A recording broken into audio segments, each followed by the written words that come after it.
The hulking carcass of the monster lies in front of you. The amber fire has left its baneful eyes, departed along with the last drops of foul blood oozing from its wounds.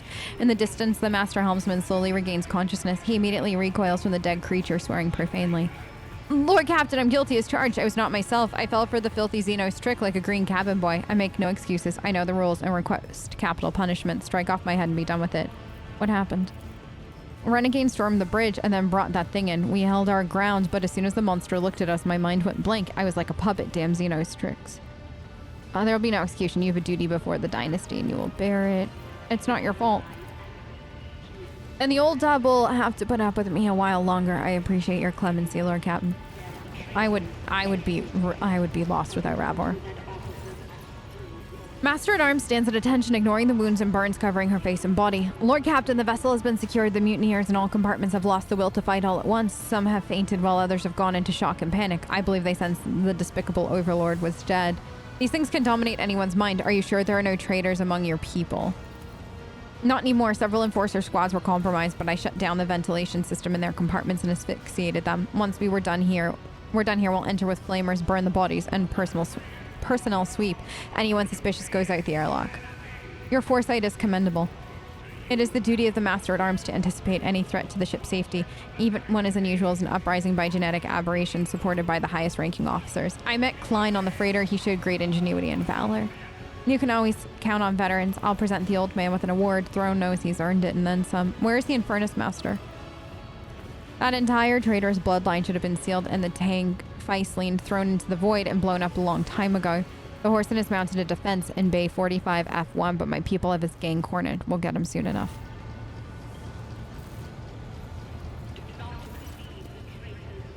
Her servo skull rattles to life and projects a hologram onto the deck. A blurred replica of Enrich Montag stares at you, blood oozing from a wound in his temple. One of his hands is bound with a tourniquet, and he's lighting an IHO stick with the other. Hey, Bridge, you copy? I see you've not yet changed the access Psalms. Are you celebrating your victory, Tessera? I'm just deciding where in the trophy room to hang the heads of the monsters I vanquished. Your arrogance never fails to amuse. Yes, I underestimated you as well as your retinue, those bloody zealots and that sadist Jocasta. Who would have expected such fierce resistance from a bunch of false believers? The Infernus Master appears serious, somber. The usual cheerful insolence has vanished from his face. I wanted you to see my face before I die. Commit it to memory. One day you'll realize what sacrilege you've committed, and in that moment you'll remember me.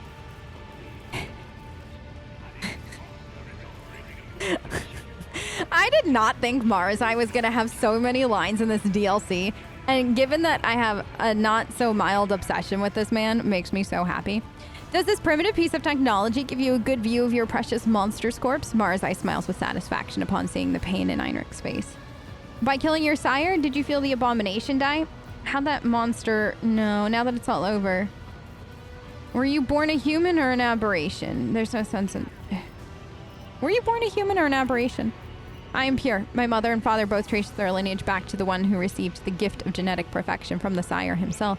Had there been a few more generations between us, I would have resembled the sire more closely, but each of us has their own calling. I almost look like a false believer. He lifts the wielding goggles from his forehead, exposing the rudiments of a purple crust, which means I was destined to be a spy among you. My killing your sire, did you feel it? He winces angrily. We all felt every single moment of the blessed angel's agony, and then he died, and our dream died with him. You snuffed it out, stomped on it like an IHO stick, but now his song will not return to our dreams. The many-armed emperor will not see us. How did that monster come to my ship? He's been here a long time, longer than you or anyone else. His blessed feet crossed these decks centuries ago when Theodore's predecessor called himself Lord Captain. He came from the stars where the many-armed emperor dwells to bear his word, but then he faced a great massacre at the hands of the wicked. And yet the venerable sire kept his message safe and took refuge on this vessel, away from persecution of heretics. When that false Lord Captain led our ancestors on board, the sire heard their pain and answered their pleas, blessing them with genetic purity. He protected us after that, joining our thoughts together into a single song. He was the true Lord Captain of the ship. Now that it's over, will you tell me the cult's plan? You don't know when to stop, do you, Tessera? Fine! I'll tell you. You were close to our goal, a few more years, a few more pure converts to true faith, but the spinners pulled that stunt with the bath and you ceased on their tip-off right away. When it came to the telepathic ritual, it became clear that you weren't going to leave us alone and that we'd have to start the harvest season early. Our old magus appeared to you during the rite and led you on a false trail. He lulled you into a false sense of security by throwing a small portion of our forces to the wolves and sacrificing himself to buy time to prepare for the harvest. We orchestrated the elevator accident, but you survived, and then I almost intercepted you there on the freight line, but the blood-spun web interfered again. You could have been part of us, some part of something great, something real, but you ruined everything. Everything. And there's no sense in fighting anymore. You've already lost. Lay down your weapons. And then what? Will you spare us? Of course. Maybe. Oh no, what does maybe go for? He laughs hoarsely. Nice try. No, I know I'm a dead man walking, but there are unarmed people here with me. Our families, who have neither the desire nor ability to fight. Our children, our elderly, people like my sister and niece. Do you want their blood on your hands as well? Will you take revenge on them too, or is my life enough? Don't even think about showing mercy to a single offshoot of this menace, Tessera. Heinrich's voice rings with cold fury.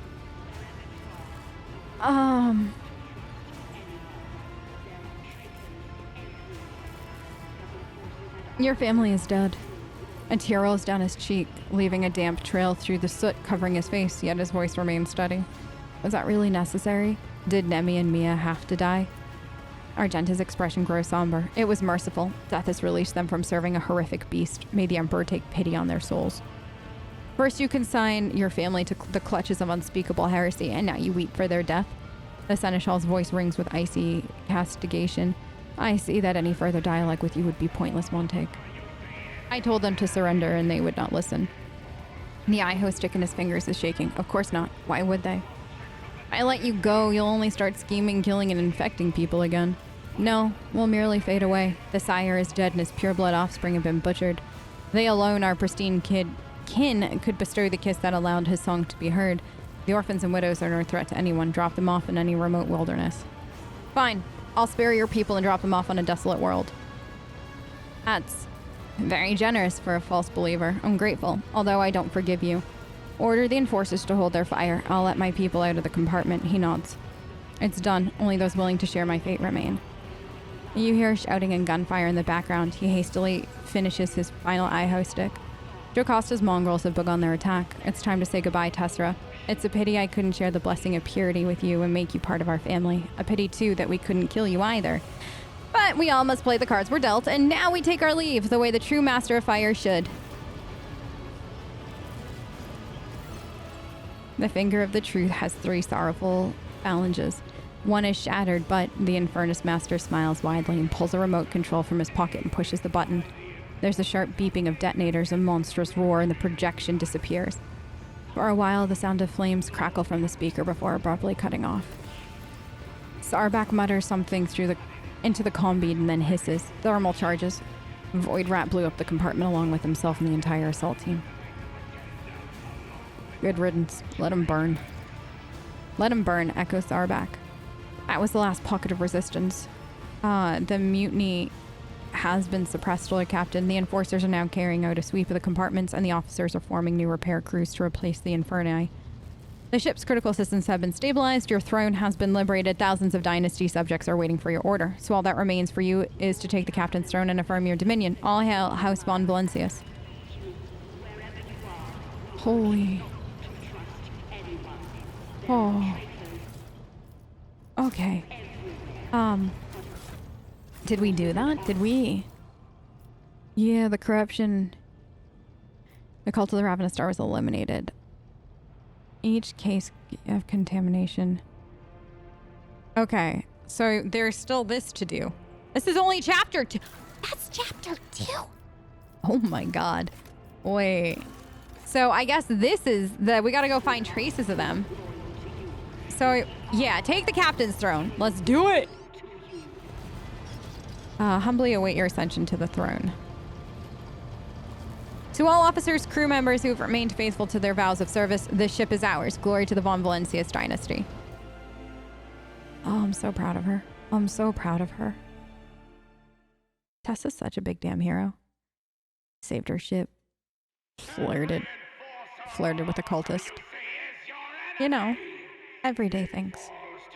Only in Tessa's world can you, like, flirt with a cultist and then kind of save people, kind of not, and then let them blow themselves up. Yep. Oh, we did it. What a good story. Oh my god, that was incredible. That was absolutely incredible. So, he's here. Do you have anything to say after all that? Like, is there any extra dialogue? Rogue trader. Nothing. Oh, yes, I gotta go. Then go. Okay, so now I guess it's... So, is there anybody? There's just nobody there anymore. That was so good. I know we still have more to do. That was so good. I'm so happy right now. I think the only thing I would love to see, like, in future DLCs or, like, this DLC specifically is whenever we do big stuff, or, like, I guess this is more just, like, a game thing overall. I would personally love to see more, is carouse your... Yeah, I would personally love to see more, oh, what is it?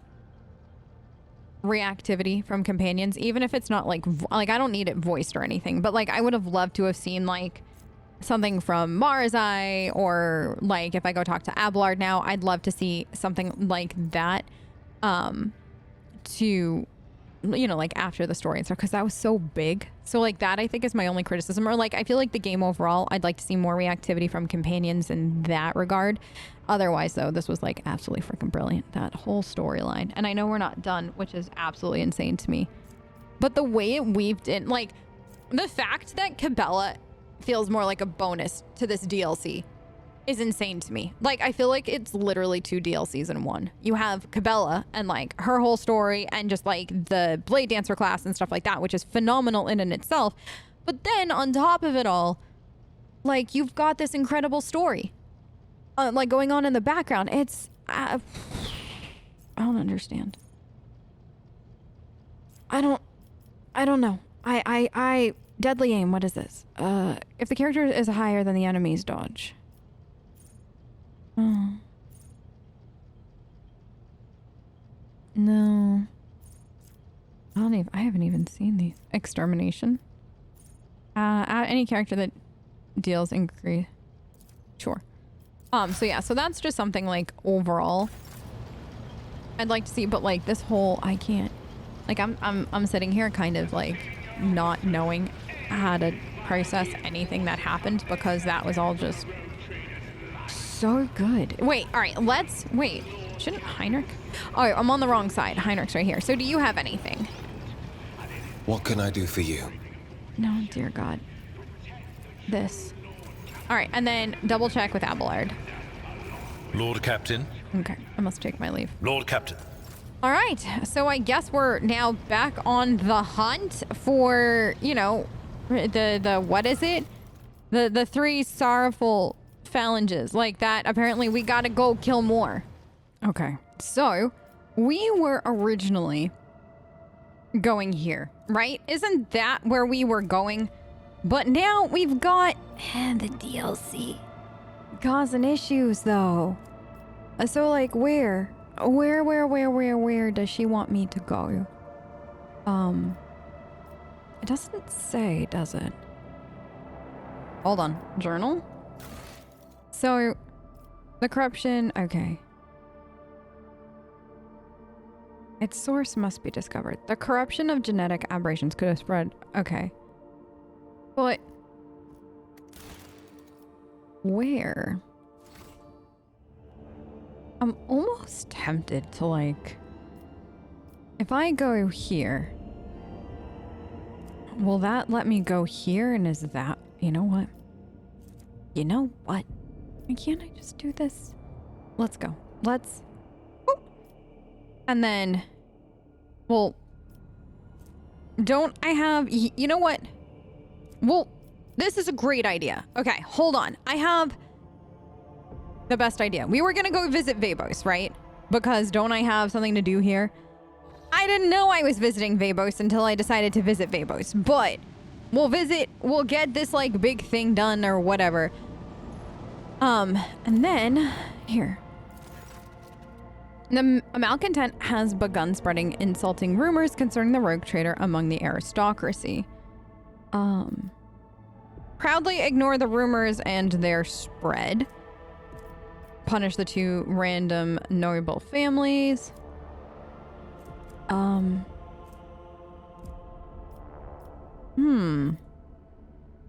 Let's try it. The nobles, awed by your stoicism, quickly stop paying attention to the slander. And, a Chartist trading partner cannot pay their dues on time. The colony hopes for your intervention. Threaten. Offer a loan heavily skewed in your favor, or wait.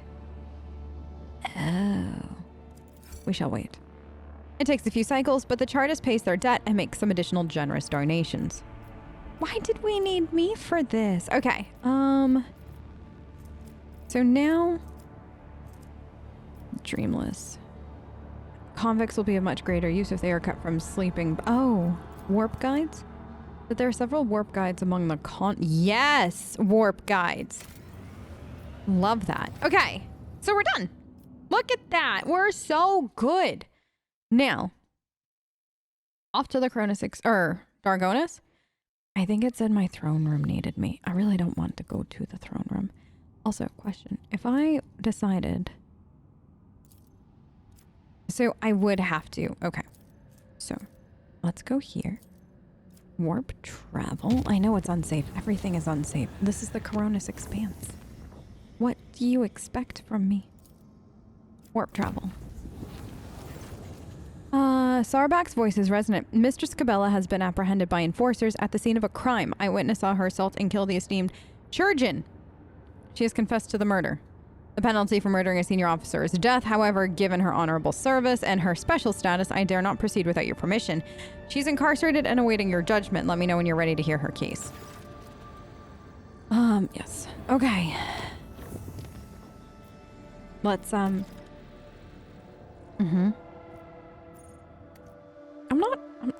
she can, if that's what the Emperor wanted, then the Emperor got his death. And I am not punishing Kibellah. Are you kidding me? That's ridiculous. Why would you do that? No, we can't. We just say thank you. Whatever she wants, she gets. I'm sorry. I'm clearly wifing Marzai or Heinrich, but probably Marzai. But if I was not, and we were, Kibellah would definitely be a contender for this, but Marzai. Okay. Where am I going now? Put Kibellah on trial. Do I go to the throne? Wrong way. This way. Is that what I'm doing? No. Eh? Where do I put her on trial? Let me see, where is she?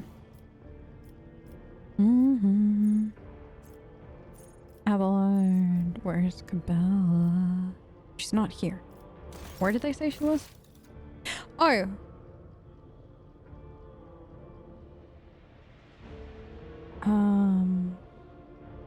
I am going to see if there's a special place I can go on my ship for this.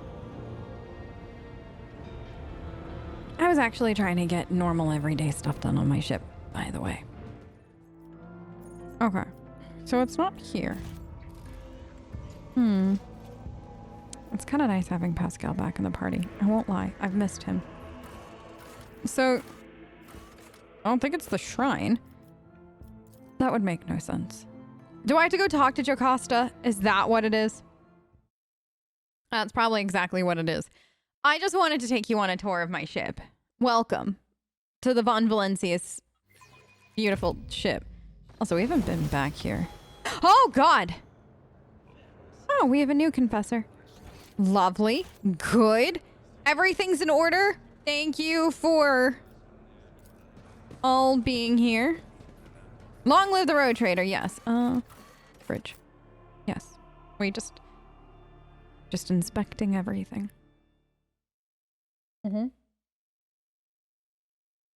Yes, that's precisely what we did. Good job, Tess. Making sure the ship is back in order after having a gene-stealing cult there. Yeah, you know, these things happen. I mean, cults on the ship just seem normal, but it's this cult in particular that clearly was the abnormality. That's just really funny, though, that cults, that's normal here. Most of the time, cults are not normal. This case, oh, very normal. Okay, Sarback. Hi, Kibellah is awaiting your judgment. Would you like her brought in? Yes. Wait, what did I say? I want to know what drove her to murder. Okay. As the chair turns with Tessera von Valencius.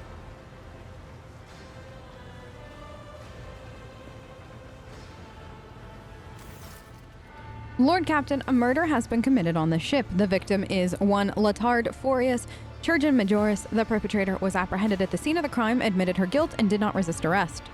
Kibellah appears cold and apathetic. Her unblinking eyes stare vacantly, her expression odd. The Forius clan invoked a ship's tradition and summoned a requisicator to testify on behalf of the deceased. The masked man bows stiffly and decorously. How do you feel, Kibellah? I am fine. She turns her face toward you slightly. A whisper escapes her lips. This is just hollow ceremony. Pointless. Explain. Oh, tell me about the circumstances of the murder. Whoops, I hit the wrong one. The eyewitness accounts didn't give us much. The deceased and the murderer had a brief conversation following which Mistress Kibellah beheaded the chirurgeon. Witnesses did not overhear any details of the conversation. Is it true you killed him? Yes. Either the chirurgeon's death or her own impending punishment seemed to trouble Kibellah. Her pensive, dark gaze wanders around the bridge. It was me. Why? The heartless man enjoyed what he did. His work should have been a holy mission of service. The pain of thousands should have been a solemn sacrifice, yet he derived pleasure from it. It was repulsive. Is that because he was looking for a cure? The Undying One never whispered his name. I myself decided to sever this thread. Marzai shrugs. So she felt like killing some servants. Why do they all take such offense? Is every corpse going to cause such a stir from now on? Sweetie, not now. This doesn't help our case, honey. I love that, man. I told you it would end like this, but why should anyone listen to little old Jai? Her colors have changed. The scarlet and gold are drowning in the rage of muddled crimson, the misty blues of sorrow, the impenetrable greens of doubt. These shades are all in conflict, melding together in a frenetic tapestry. You walked a narrow, dark path across a yawning abyss. It is small wonder that you stumbled. This soul, already mangled by bloody and frightening service, has fractured further. Can it still be saved? Earliette falls silent, leaving her own question unanswered. All right, the victim's representative. The masked man's voice is unpleasantly creaky. Oh, what a descriptor. The esteemed Latard served his void ship and this dynasty for many years. He treated the sick and gained new knowledge as his trade commanded. He saved many, but he himself was not saved. He caused Mistress Kibellah no grievance. He never offended her. He merely answered her questions regarding his work, whereupon he was attacked. And so he has the right to demand a reckoning. The death of this murderer would be a lawful and proportionate retribution. The heartless man did more than heal people. He maimed them too, tortured them, killed them slowly, and observed. He treated the sick and he gained knowledge. The masked head jerks up haughtily. The boots of those who walk the path of wisdom leave bloodied footprints. It is a rule that exists long before the esteemed Latard did. Whom specifically did he torture? Unimportant people, common people, doomed people. Oh, you don't want to say that. You don't want to say that in front of Tessera von Valencius. The requisicator shakes drops of imaginary blood from his hands with disgust. This was the esteemed Latard's way of thinking. Does a doomed leper care whether the disease or the knife is causing them pain? Is the formula for a medicine that would cure distinguished officers not worth the lives of a few dozen commoners turned test subjects? With the knowledge he gained, he invented a multitude of bombs, antidotes, and treatment methods that went on to save thousands of lives. His methods were revolting. His methods were efficient. Only one who has never lain upon an operating table would prefer a principled healer to a competent one. We humbly await your verdict. Okay. We have my companions within her rights to kill anyone on the ship. Her accuser, on the other hand, are not but dust. Do not touch her. Is that clear? Kibellah is not subject to ordinary justice. She serves the Emperor through death, and as such cannot be convicted for death. Fori's clan will be awarded a generous for their loss. No. For that, as for his practices, they are henceforth banned on the ship. I find Kibellah guilty. Murder was committed. Punishment for that is clear. Oh my god, no. Kibellah is not subject to ordinary. No, my companion is within her rights to kill anyone on the ship. Her accuser, on the other hand, are not but dust. Do not touch her. Or, Kibellah is not the subject to ordinary justice. She serves the Emperor through death. As such, cannot be convicted for a death. A single voice cuts through the silence. That is the Lord Captain's will, but the deceased would not call it justice. I cannot be put on trial. Kibellah's words are barely louder than a whisper, but everyone hears them. She raises her head, face deathly pale as if she is asleep with her eyes open. None have the right to judge a spinner of death. Who is this?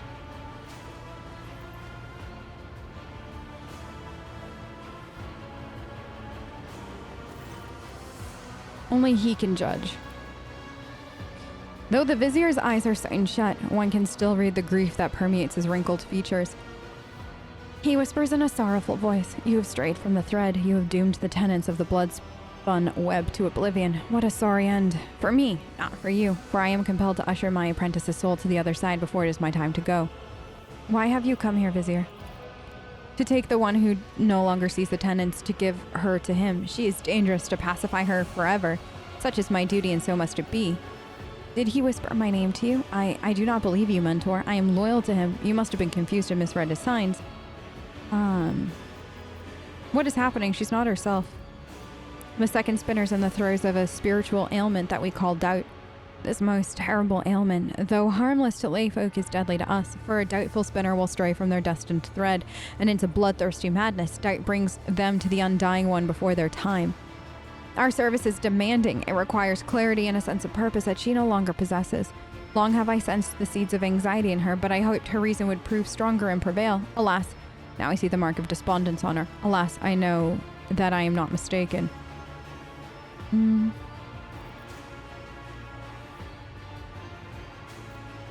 There must be a way to help her.